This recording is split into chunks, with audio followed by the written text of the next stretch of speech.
If you walked into a dealership today and someone handed you a contract to become a corporate data subject, pay surveillance fees monthly, and surrender your right to affordable repairs forever, you would walk straight back out the door.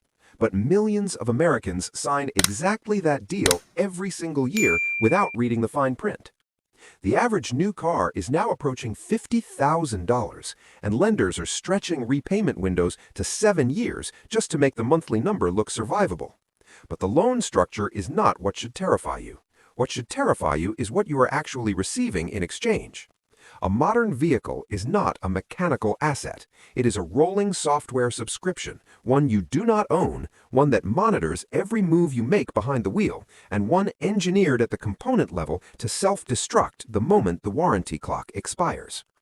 A quiet rebellion is fully underway in garages and driveways across the country. Mechanics, financial engineers, and sharp-eyed drivers are walking away from the new car market entirely. They have identified a specific strategy, the analog window, and today I'm going to walk you through exactly how it works. But first, you need to clearly understand what you are walking away from. Pull up the dashboard of any vehicle built in the last 6 years. Every physical control has vanished. The satisfying click of a dedicated volume knob? Gone. The chunky climate dial that never needed a software update? Gone. The bank of individual switches, each wired directly to the thing it controlled? Gone. In their place, a single glass slab dominates the center stack. Automakers call this progress. That framing is deliberately misleading. One sheet of consumer-grade glass costs a manufacturer dramatically less than 30 individually wired analog switches. The touchscreen is not a luxury upgrade delivered to you. It is a cost reduction executed for them, dressed in the language of innovation. And it is a financial time bomb mounted to your dashboard. In a vehicle built 20 years ago, if the climate knob cracks, you source a replacement at a salvage yard for a few dollars and have heat again by lunchtime. In a modern vehicle, the climate system, defrost controls, radio, and rear camera all live inside the same software layer as that touchscreen. When the panel delaminates, and it will because consumer electronics bake inside hot vehicles, or when the internal processor fails from a single voltage spike, the entire system goes offline. You cannot repair the glass. The dealer swaps the entire infotainment control module and hands you a bill from $3,000 to $4,000. Your vehicle has been rendered undrivable by a component failure in a cheap chip. But the screens are merely the visible surface of the problem. The deeper issue runs invisibly in the background. Every modern vehicle ships with embedded telematics hardware and an always-on cellular radio. You are operating a data collection node every time you commute. These systems record braking force, acceleration patterns, and your precise geographic movements continuously. What happens to that data? Multiple major manufacturers have been confirmed packaging individual driver behavioral profiles and selling them to data aggregators who sell directly to insurance carriers. Drivers are receiving renewal notices showing premium increases of 50, 60, even 100%, not because they filed a claim, but because their own vehicle flagged them for braking aggressively at a yellow light. You are financing a $50,000 device that actively works against your financial interests. To satisfy escalating fuel economy mandates, manufacturers abandoned large, low-stress engines and crammed 3-cylinder turbocharged units into vehicles weighing over 5,000 pounds.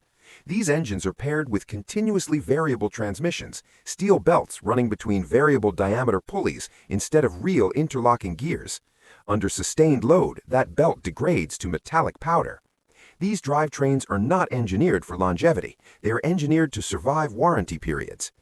There is a way out. The analog window targets a precise corridor in automotive history, roughly 1996 through 2007.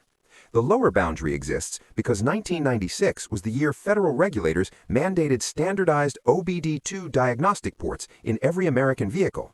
Every car in that window supports modern computer diagnostics.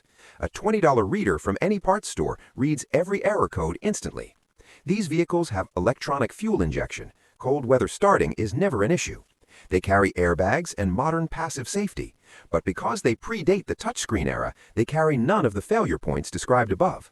Physical steel key, direct wired analog controls, a mechanical gear selector with a real cable to the transmission, an instrument cluster readable in direct sunlight, modern reliability, zero surveillance architecture.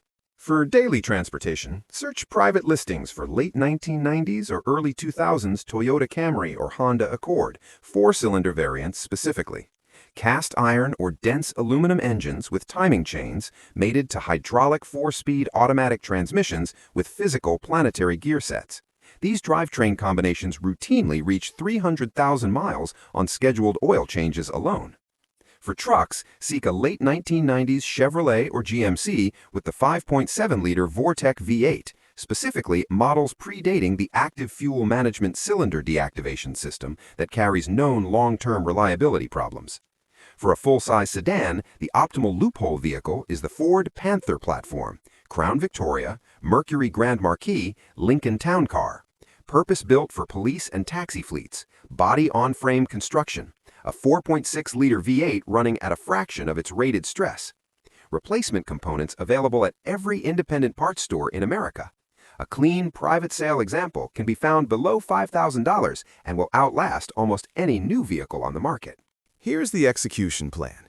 You do not finance. You accumulate $5,000 in cash. You ignore franchise dealerships entirely. You source through private sellers on platforms like Facebook Marketplace and local classifieds. When you inspect a candidate, you read physical signals, a steel key in a mechanical cylinder, climate controls operating as standalone hardware, a gear selector physically connected to the transmission by a real cable.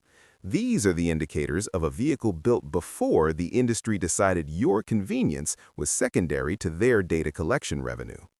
When you complete this purchase, you are not simply acquiring cheaper transportation. You are disconnecting from a surveillance and extraction system that uses your own vehicle against you. No telematics reporting your behavior to insurance brokers, no remote software updates modifying your vehicle without your consent, no five-figure repair bills triggered by a single failed consumer-grade chip. If this framework is useful, subscribe to Carvo. I break down the financial traps and engineering scams buried inside everyday consumer decisions every single week.